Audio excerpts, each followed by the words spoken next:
ధన్యం సుఖ సంపదం క్లేశబుద్ధి వినాశాయ దీపం జ్యోతి నమోస్తుతే దీపం జ్యోతి పరబ్రహ్మ దీపం సర్వతమోపహం దీపేన సాధ్యతే సర్వం శుభం దీపం నమోస్తుతే ఓం అసతో మా సద్గమయ తమసో మా జ్యోతిర్గమయ మృత్యో మా అమృతం సమయ ఓం శాంతి శాంతి శాంతి बोलो भारत माता की जय जय श्री राम जय श्री राम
అలాగే వారి పక్కన కూర్చున్నారు శ్రీ రాజేశ్వర రెడ్డి గారు, వీరు ప్రాంత సహకార్యదర్శి.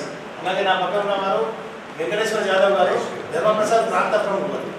అలాగే పక్కన కూర్చున్నవారు తమ్మల కృష్ణ గారు, విభాగ కార్యదర్శి గారు. వారి పక్కన కూర్చున్నవారు దినేష్ రావు గారు, మన జిల్లా అధ్యక్షుడు గారు. లాస్ట్ కూర్చున్నవారు శిక్షణ అధికారులు గారు, శ్యామలత గారు. వేదిక పైన ఉన్నటువంటి మన విశ్వ హిందూ పరిషత్ ప్రాంత పెద్దలు, అదేవిధంగా ఈ యొక్క 3 మాసాలుగా ఈ యొక్క కోర్సుని అభ్యసన చేస్తున్నటువంటి మాతృమూర్తులందరికీ నమస్కారం.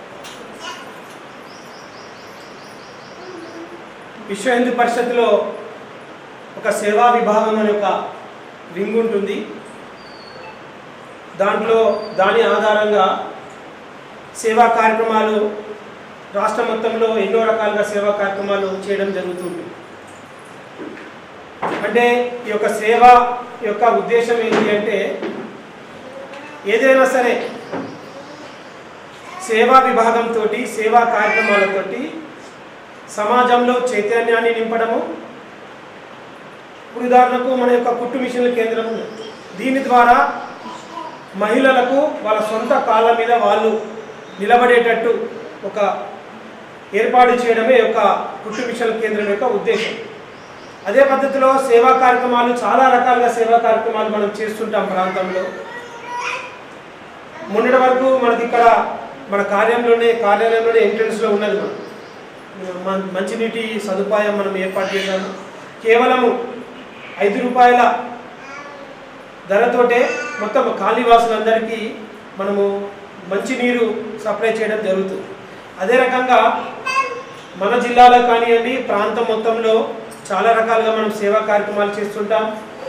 అంటే ఎటువంటి బయట ఏం చేస్తున్నారంటే ప్రచారం ఎక్కువ ఉంటుంది, తక్కువ ఉంటుంది, ఆచరణ తక్కువ ఉంటుంది. కానీ మన దగ్గర మాత్రం ఆ విధంగా ఉండకుండా కేవలము సేవా విభాగాన్ని దృష్టిలో పెట్టుకొని ఆ సేవా కార్యక్రమాల ద్వారా సమాజంలో చైతన్యం నింపాలి. స్వామి వివేకానంద అనేవాడు, మానవ సేవయే మాధవ సేవ. ఏదైతే శరణార్థులకు కానివ్వండి, ఎవరైతే లేని వాళ్ళకు కానివ్వండి, ఎవరైతే సేవ ఎవరికి అవసరమో వాళ్ళకు చేయాలి సేవ.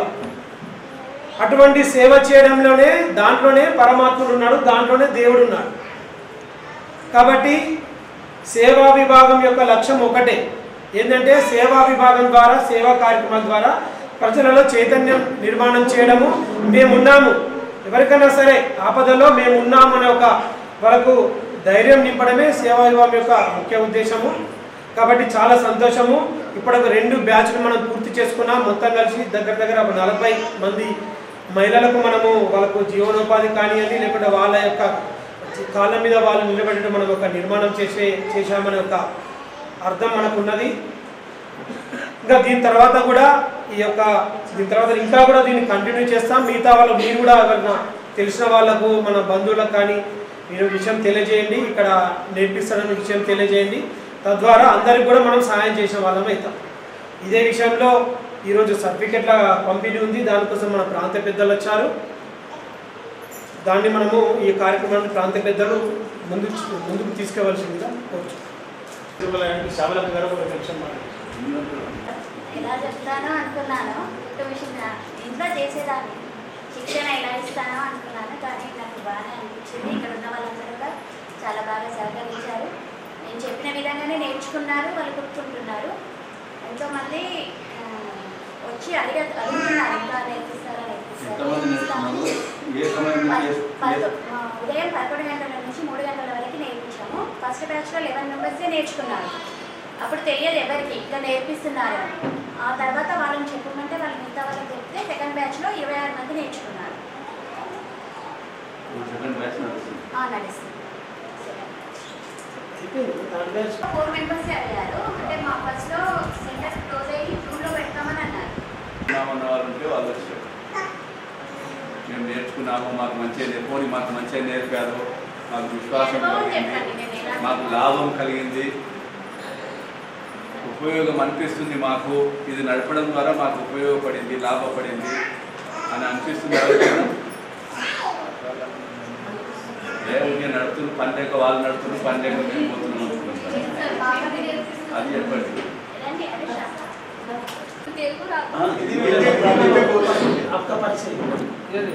అనుష మిలియన్ హౌస్ వైఫ్ అంటే కొంతమంది ఎక్కువ చదువుకోలేరు.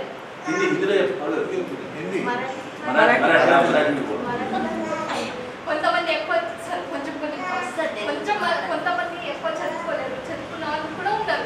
అని మా అసలు వాళ్ళకు మీరు ఇలాంటి విషయం ఉచిత మాకు సహాయం చేసినందుకు ధన్యవాదాలు.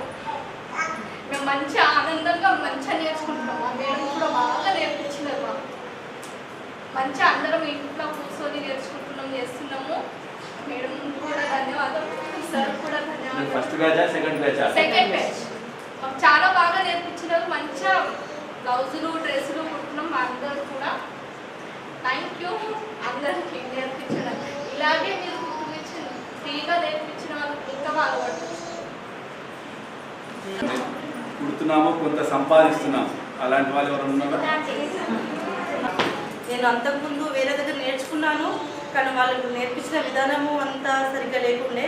అక్క వల్ల నేను ఇప్పుడు బ్లౌజ్ కుడుతున్నాను, బయట గిరాకీ కూడా తీసుకుంటున్నాను. చాలా ప్రోత్సహిస్తుంది అక్క.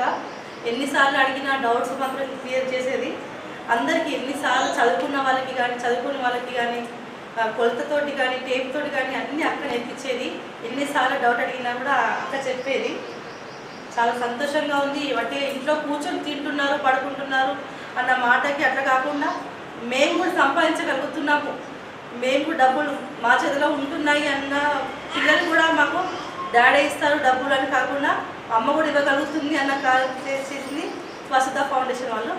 చాలా సంతోషం. సుమారుగా 1000 రూపాయలు వస్తుంది డైలీ 200 అనుకోండి. మేడం మంచిగా నేర్పించింది. నేను స్వయంగా కుడుతున్నాను, వేరే దగ్గర కుడుతున్నాను గిరాకీ మీద. ఇక్కడ వచ్చిన తర్వాత మిషన్ తీసుకున్నాను. నేను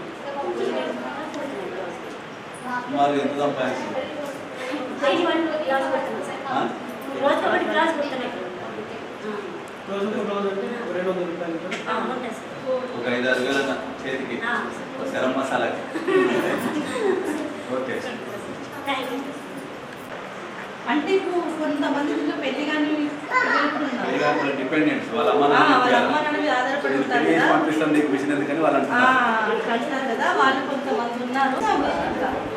మంచిగా బయటికి 8 మంది అంటే ఇప్పుడు ప్రాజెక్ట్ రిపోర్ట్ లాగా మనం శిక్షణా కేంద్రం నిర్వహించడం ద్వారా ఒక 8 కుటుంబాలు 11 మంది నేర్చుకున్నారు. ఓకే, రెండో బ్యాచ్లో పట్ట 21 మంది, 26 మంది, 26 members. అయితే ఈ కుటుంబ శిక్షణ కేంద్రం వల్ల అందరికి కూడా లాభం చేకూరింది. టీచర్ అమ్మ కూడా శిక్షకురాలు కూడా బాగానే నేర్పారని చెప్పేసి మీ అనుభవం బట్టి మాకు తెలుస్తుంది, మీరు చెప్పడం బట్టి. అయితే ఈ కుట్టు శిక్షణ కేంద్రాన్ని మీరు ఆర్థికంగా అంటే డబ్బులు సంపాదించాలి, ఇంట్లో వాళ్ళకి ఏదో ఒకటి చేదోడు వాదోడుగా ఉండాలనే ఉద్దేశంతో ఈ శిక్షణను పొందడం జరిగింది. సరే, భవిష్యత్తులో కూడా దాన్ని కొనసాగిస్తారు, కొంత సంపాదిస్తారు, దానికి చాలా సంతోషం. అయితే ఈ కుట్టు శిక్షణ కేంద్రంలో జాయిన్ కావాలి, మేము నేర్చుకోవాలి అనే ప్రేరణ మీకు ఎట్లా కలిగింది? ఎవరైనా ఒకరు చెప్పండి చాలు.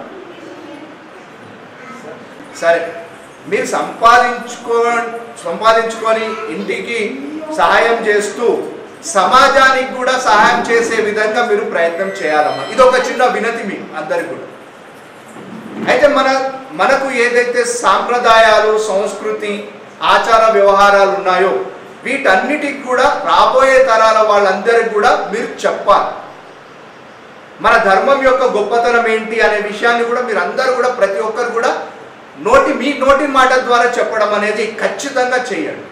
ఎందుకంటే ఇప్పుడు సమాజంలో జరుగుతున్న దాడులు కానీ, సమాజంలో ఏవైతే వికృత చేష్టలు ఏవైతే ఉన్నాయో వాటన్నిటికి కూడా కారణం మన ధర్మం గురించి, మన యొక్క సనాతన ధర్మం గురించి తెలియకపోవడం.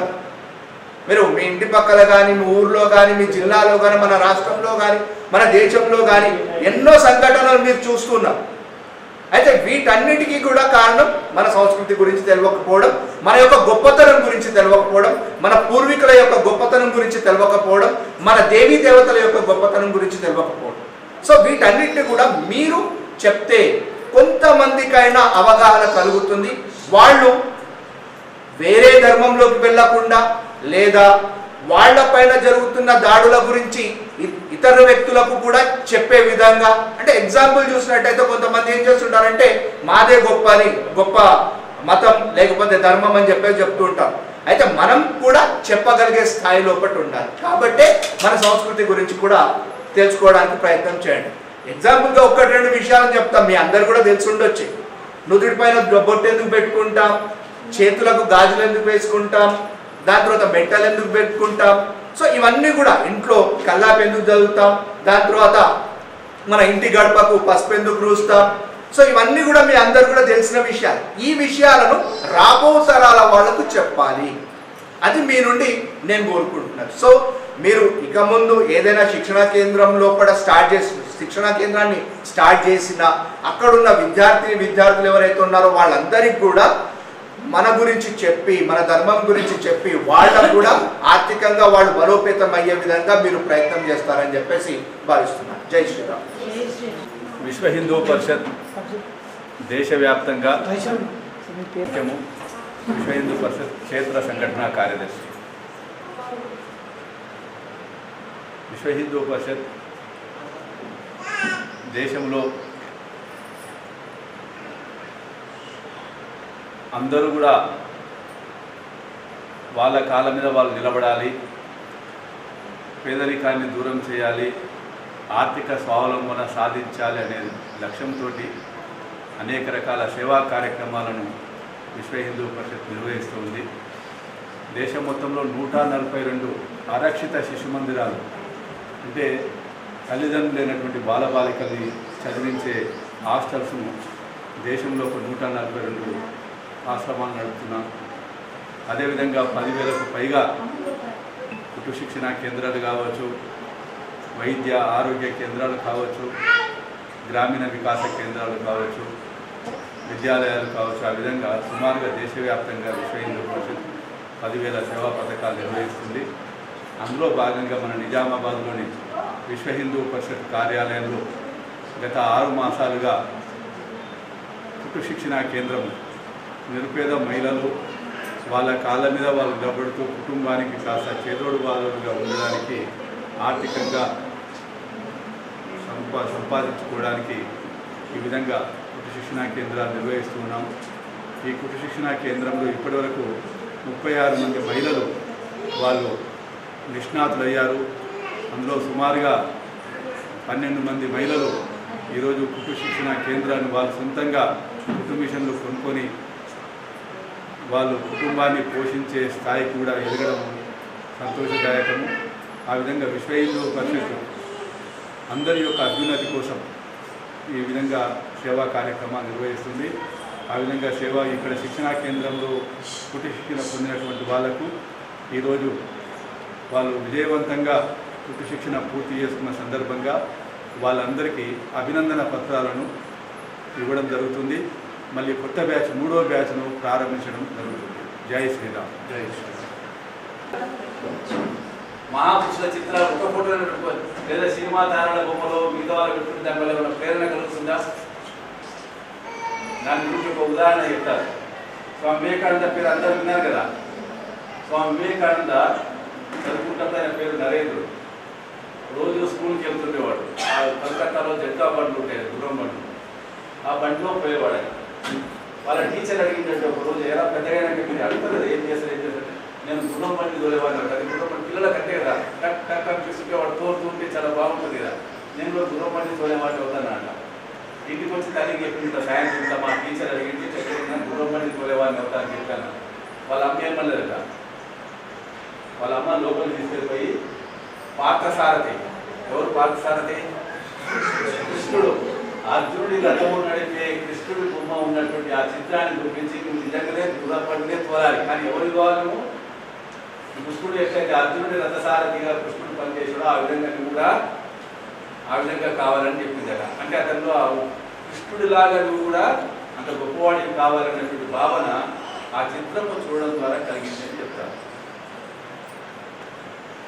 కాబట్టి మన ఇంట్లో ఇలా పెట్టుకోవచ్చా మనం? తర్వాత రెండోది అది దృశ్య సంస్కారం. అంటే మంచి చిత్రాలు, మంచి దృశ్యాలు. చాలామంది ఇళ్ళలో ఇప్పుడు ఫ్యాషన్ అయిపోయింది.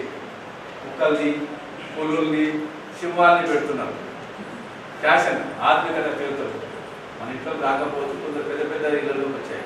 అలాంటివి రాకుండా చూసుకోవాలి మనం. సింహాలు కావద్దు కదా, మనం మనుషులకు కావాలి. అవునా కాదా? నక్కల్లాగా, గుడ్డ నక్కల్లాగా మోసగాలం కావద్దు కదా. అవునా? కాబట్టి మన ఇంట్లో అలాంటి చిత్రాలను పెట్టుకోవాలి. దృశ్య సంస్కారం ఉంటారు. ఇది మన చేతిలో ఉందా లేదా? మన చేతిలోనే ఉందా లేదా? ఇది మనం చేసుకోవచ్చు కదా. రెండోది శ్రవణ సంస్కారం, వినడం, మంచి మాటలు వినడం. ఉదాహరణకు కథ చెప్తుంటారు. హిరణ్యకశ్యపుడు రాక్షసుడు, వాని కుమారుడు ప్రహ్లాదుడు మంచి భక్తుడయ్యాడు కదా. అవునా కదా? ప్రహ్లాదుడు అంత భక్తుడు కావడానికి కారణం ఏంటంటే లీలావతి, హిరణ్యకశ్యపుడు యొక్క భార్య లీలావతి గర్భవతిగా ఉన్నప్పుడు ఋషుల ఆశ్రమాలలో ఉన్నదాన్ని. ఆ ఋషుల ఆశ్రమాలలో రోజు ఆ వేదఘోష వినడము, ఆ మంత్రాలు వినడం ద్వారా అతనిలో ఉత్తమ సంస్కారాలు కలిగాయి అని చెప్తారు. కాబట్టి మన ఇంట్లో విష్ణు సహస్రనామ పారాయణం ఇప్పుడు అన్ని యూట్యూబ్లో వస్తున్నాయి, టీవీలో వస్తున్నాయి. టీవీలో మంచి ఉంటాయి, చెడు ఉంటాయి. మంచి మనం పెట్టవచ్చు కదా. విష్ణు సహస్రనామం కావచ్చు, చాగంటి కోటేశ్వర గారి ఉపన్యాసం కావచ్చు, వెంకపాటి ఉపన్యాసం కావచ్చు, లేదా లలితా సహస్రనామం కావచ్చు, పెట్టుకోవచ్చు. మన చేతిలో ఉందా లేదా? కాబట్టి ఈ రెండు విషయాలను మన పిల్లలకు మంచి విషయాలు మన మాటల్లో కూడా చెప్తుంది. భార్యాభర్తలు ఇద్దరు తగులాడుకుంటే పిల్లల యొక్క మానసిక స్థితి చెడిపోతుందని చెప్తారు. కాబట్టి ఆత్మీయంగా మాట్లాడుకోవడం, పరస్పరం గౌరవంగా మాట్లాడుకోవడం, పరస్పరం ప్రేమగా వ్యవహరించడం, ఇలాంటి విషయాలు మనం చేయొచ్చు కదా. కాబట్టి ఇంట్లోనే ఉత్తమ సంస్కారాలు లేదా మంచి పాఠశాల ఏది, ఒక విద్యార్థి ఉత్తమ విద్యార్థి కావాలి అంటే ఆ కుటుంబంలో ఉండే వాతావరణాన్ని బట్టి తయారవుతారు. కాబట్టి కుటుంబం మన చేతిలో ఉంది. బయట వాతావరణం వేరే వాళ్ళ చేతిలో ఉంటుంది, కానీ ఇల్లు ఎవరి చేతిలో ఉంది? మన ఇంట్లో ఉంది, మన చేతిలో ఉంది. కాబట్టి మాతా నిర్మాత అని అంటారు. ఇప్పుడు మనందరూ తెలుసు జిజియాబాయి కథ. మీరందరూ ఇప్పుడు శివాజీ జయంతి కూడా భారీ ఎత్తున చేస్తారు. అనుకుంటారు నేనేం చేయగలుగుతానండి, నేను సాధారణమైనటువంటి వ్యక్తిని, మా ఆయన 4th క్లాస్ ఎంప్లాయీ, మీ అందరూ చూడిపోతారు. సరిగ్గా జిజియాబాయి భర్త కూడా 4th క్లాస్ ఎంప్లాయీ, బిజాపూర్ సుల్తాన్ దగ్గర ఒక నౌకరు. కానీ ఆ జిజియాబాయి అనుకున్నది, నేను అవమానాలను సహించను, నేను ఆరాధించే నా గోమాతను చంపడాన్ని నిన్ను చూడను, నా దేవాలయం ధ్వంసము కావడం నేను భరించలేను, నా తోటి స్త్రీలపైన అత్యాచారాలు జరిగితే నేను సహించను. కాబట్టి ఈ అత్యాచారాల నుంచి, అవమానాల నుంచి నా ధర్మాన్ని కాపాడడం కోసము ఒక ఉత్తమ వ్యక్తికి నేను జన్మనిస్తాను అని చెప్పేసి ఆ తల్లి ఒక సంకల్పం తీసుకొని ఆ సంకల్పంలో నుంచి ఛత్రపతి శివాజీని తయారు చేసింది. కాబట్టి ఒక తల్లి అనుకున్నట్లయితే దేనినైనా చేయవచ్చు అనడానికి మన కళ్ళ ముందర ఉదాహరణలు ఉన్నాయి. కాబట్టి తల్లిగా మన పైన అంతటి బాధ్యత ఉంది. రాబోయే రోజుల్లో మన ధర్మము శ్రేష్టమైన ధర్మం, ఈ శ్రేష్టమైన ధర్మాన్ని రాబోయే తరాలకు అందచేయాలంటే మన ఇంట్లో అలాంటి ఉత్తమ సంస్కారాలు అందచేయడం కోసము మనం ప్రయత్నం చేయడం. ఇది మీరు మాకిచ్చే దక్షిణ. ఇది వ్యక్తిగతంగా మీరు చేయాల్సిన పని, మీ కుటుంబంలో మీరు చేయాల్సిన పని. సామూహికంగా మనం అందరం కూడా హిందువులము. నేను నా వ్యక్తిగతంగా నేను హిందువులు, నా కుటుంబ పరంగా నేను హిందువును, సామూహికంగా కూడా నేను హిందువును అనడానికి మన బస్తీలో వారానికి 1 గంట సేపు మనం కలిసి కూర్చొని సత్సంగం నిర్వహించడము. వారానికి 1 గంట సేపే మనం అందరము అన్నదమ్ములో అక్కడిలో మనం చెప్తున్న దాన్ని ప్రత్యక్షంగా ఆచరణలోకి తీసుకురావడం కోసము మనం వారంలో 1 గంట సేపు సత్సంగం నిర్వహించుకోవాలి. మీరున్న బస్తీలో మీ 10 మందిని కలిపి మీ ఇంటికే పిలుచుకోండి. లలితా శాస్త్రం, విష్ణు శాస్త్రం లేకపోతే ఒక భజన చేయండి. తర్వాత ఎవరెక్కడో వాళ్ళు వెళ్ళిపోండి. ఇది చేయొచ్చా? చేయొచ్చా? అదే మీరు మాకు ఇచ్చే దక్షిణ. ఇంకా మాకేమొద్దు. విశ్వ హిందూ పరిషత్ హిందూ సమాజం నుంచి ఆశించేది ఏంటంటే మీరున్నటువంటి ప్రదేశంలో ఒక 20 మంది 30 మందిని కలిపి వారానికి 1 గంట సేపు పడుతుంది. మన పిల్లలకు ఉత్తమ సంస్కారాలు రావడం కోసం వారంలో 1 గంట సేపు మీరున్న ప్రదేశంలో మీ పిల్లలకు ఒక బాల సంస్కార కేంద్రం పెట్టండి. మరి రాబోయే రోజుల్లో రామ జన్మభూమిలో రామ మందిర నిర్మాణం అయింది. అది రామరాజ్యం వైపు మనము పోవాలి అన్నట్లయితే రాముడు సమాజంలో ఎలాంటి ఉత్తమ గుణాలను కలిగి ఉన్నాడో అలాంటి ఉత్తమ గుణాలను సమాజంలో మనం పెంపొందింప చేయాలి. దాంతోపాటుగా అందరినీ కలుపుకుపోయాడు రాముల వారు. ఒక ఆడవిడైన గోడితో స్నేహం చేశాడు. మాతంగ శ్రీ శబరి ఇచ్చిన రేగు పండు తిన్నాడు. ఒక పక్షికి దాన సంస్కారాలు చేశాడు. ఉండకొండలో బాలకులందరిలో కూడా మీరు తగులాడుకోవడం కాదా ధర్మం కోసం జీవించాలి, ధర్మం కోసం మరణించాలి అని తన యొక్క శ్రేష్టమైన జీవితాన్ని వాళ్ళ ముందర పెట్టడం ద్వారా వాళ్ళలో వాళ్ళు తగులాడుకునే వానరులందరిలో దీనికి ధర్మం కోసం నిలబడ్డారు. కాబట్టి అలాంటి పరిస్థితి రాబోయే రోజుల్లో మన గ్రామాల్లో, మన బస్తీలో, మన వీధులలో మనము చేయాలి. కాబట్టి మిమ్మల్ని అందరినీ కోరేది ఏంటంటే ఇక్కడ నేర్చుకున్నటువంటి దానికి దక్షిణగా మన గ్రామాలలో, మన బస్తీలలో, మన కుటుంబంలో వ్యక్తిగతంగా మనం హిందువుగా ఉండాలి, కుటుంబ పరంగా హిందువుగా ఉండాలి, సమాజ పరంగా హిందువుగా ఉండాలి, ఆర్థికంగా కూడా హిందువుగా ఉండాలి. ఆర్థికంగా హిందువుగా ఉండాలంటే ఎలాగంటే చెప్తారు. మన శివరాత్రికి ఎవరెవరు ఉపాసాలు ఉన్నారు ఇక్కడ? చేతులు ఎంత చెప్తారు కదా చెప్పండి. ఇప్పుడు నన్ను ఇంద్రుడు చంద్రుడు అంటున్నారు. ఇక్కడ బయట నన్ను తిట్టున్న వాడితో మీరంతా స్నేహం చేస్తున్నారు అనుకోండి, నాకు ఆనందం ఉంటుందా? ఇక్కడ నన్నేమో ఇంద్రుడు చంద్రుడు అంటున్నారు, బయటనేమో నన్ను తిట్టే వాళ్ళతో మీరు స్నేహం చేస్తున్నారు, తాగుతున్నారు, తందాలు ఆడుతున్నారు, ఫంక్షన్లు చేసుకుంటున్నారు, నాకు బాగుంటుందా? ఇప్పుడు నువ్వు శివుడికి ఉపవాసం ఉన్నావు, ఆ శివుడి వాహనమైన నందీశ్వరుడిని కోసుకొని తినేవాడి దగ్గర పండ్లు తీసుకుంటే, ఫలాలు తీసుకుంటే, పూలు తీసుకుంటే శివుడికి ఆనందం కలుగుతుందా? అవుతుందా? కానీ చేస్తున్నామా లేదా మనం? బట్ నేను ఆర్థికంగా హిందువుగా ఉండాలి, సామాజికంగా నేను హిందువుగా ఉండాలంటే నా ధర్మాన్ని ఆరాధించే వ్యక్తికి, నేను పూజించే నా దేవీ దేవతలను పూజించే వ్యక్తిని, నా దేవీ దేవతలను గౌరవించే వ్యక్తిని, నా దేవీ దేవతలను ఆరాధించే వ్యక్తి దగ్గరనే నేను పండ్లు తీసుకుంటాను. నాకు హృదయాలు కావచ్చు, పండ్లు కావచ్చు, ఫలాలు కావచ్చు, పూలు కావచ్చు, ఏదైనా సరే నేను ఆరాధించే నా దేవుడిని తిరస్కరించే వ్యక్తి దగ్గర, నేను ఆరాధించే నా దేవీ దేవతలను అవమానపరిచే వ్యక్తి దగ్గర, నేను ఆరాధించే నా దేవీ దేవతలను కించపరిచే వ్యక్తి దగ్గర నేను వ్యక్తి పరిస్థితుల్లో కూడా ఇలాంటి లావాదేవీలు నిర్వహించను అనే నిర్ణయం తీసుకోవచ్చా? దీనికోసం మనల్ని వద్దంటారు ఎవరైనా? మీకు కావాల్సిన కూరగాయలు, మీకు కావాల్సిన పండ్లు, మీకు కావాల్సిన ఫలాలు, మీకు కావాల్సినటువంటి కొబ్బరికాయ తీసుకోవచ్చా? కాబట్టి హిందువుగా ఉండడం అంటే కేవలం గుర్తు పెట్టుకోవడం ఒకటే కాదు, గుడికెళ్ళి దండం పెట్టడం ఒకటే కాదు. మన యొక్క వ్యవహారం ద్వారా మన శత్రువుకు బలము చేకూర్చడానికి వీలు లేదు. అవునా కదా? మనం తెలియకుండా చేస్తున్నాం లేదా ఈ పని? మనమే మన శత్రువు కత్తిస్తున్నాం, ఇస్తున్నాం లేదా? కాబట్టి నేను హిందువుగా ఉండాలి అన్నట్లయితే కేవలం ఆచరణ ద్వారా హిందువుగా ఉండడం అంటే ఇవన్నీ వస్తాయి. గుర్తుంచుకోండి. ఆర్థికంగా హిందువుగా ఉండాలంటే నేను ఆర్థికంగా హిందుత్వాన్ని బలపరిచే వ్యక్తులతోటి లావాదేవీలు నడుస్తాను తప్ప నా హిందూ ధర్మాన్ని, నా దేవీ దేవతలను, నా సంస్కృతిని, నా ధర్మాన్ని కించపరిచే వాటితోటి ఎట్టి పరిస్థితుల్లో కూడా నేను లావాదేవీలు నడపను. 5 రూపాయలు ఎక్కువైనా 1 కిలోమీటర్ పోతా తెచ్చుకుంటా తప్ప నా దేవుడిని కించపరిచేవాడు, నా దేవుడి యొక్క ప్రసాదాన్ని తిరస్కరించేవాడు, నా దేవుడి సైతాన్ అనేవాడి దగ్గర నేను ఎట్టి పరిస్థితుల్లో కూడా నిర్ణయం తీసుకోవచ్చా? అదే మాకు మీరు ఇచ్చే దక్షిణ. ఇస్తారా ఇవ్వరా? అందరూ సీరియస్గా ఉన్నారు. తర్వాత చివరగా రాజకీయంగా కూడా మనం హిందువుగా ఉండాలి. రాజకీయంగా కూడా వాడు చేద్దామని సంకల్పం తీసుకుంటారని చెప్పేసి మనందరూ కోరుకుంటూ చాలా శ్రద్ధగా ఓపికగా ఎప్పుడో మేము వచ్చి ముందే కొంతమంది వచ్చున్నారు. వాడి మీ ఓపికకు ఇంత శ్రద్ధగా మీరందరూ నేర్చుకున్నందుకు మీరు నేర్చుకోవాలి. ఇక్కడ నేర్చుకున్న దాన్ని 10 మందికి నేర్పే ప్రయత్నం చేయండి. ఆ విధంగా మన బస్తీల్లో సత్సంగాలు, బాల సంస్కార కేంద్రాలు నేర్పే ప్రయత్నం చేయండి. అవన్నీ కాకపోయినా మన ఇంట్లో తప్పనిసరిగా మంచి చిత్రపటము, మన టేబుల్ మీద ఒక రామాయణమో, భారతమో, భగవద్గీత తప్పనిసరిగా ఉండేలా, చదవకపోయినా పర్వాలేదు కానీ ఉండాలి. అలాగా ప్రయత్నం చేస్తారని కోరుకుంటూ అవకాశం ఇచ్చినందుకు ధన్యవాదాలు సెలవు తీసుకుంటున్నాను. జై శ్రీరామ్. ఫోటో తీసుకులేవన్నా ఆలోచన వచ్చినా రాసియా బి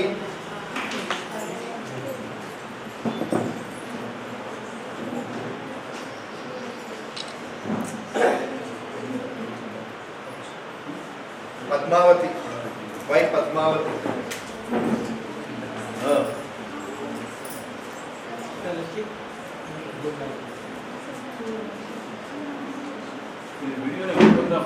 డి అంజలి బాబు చాలు డి అంజలి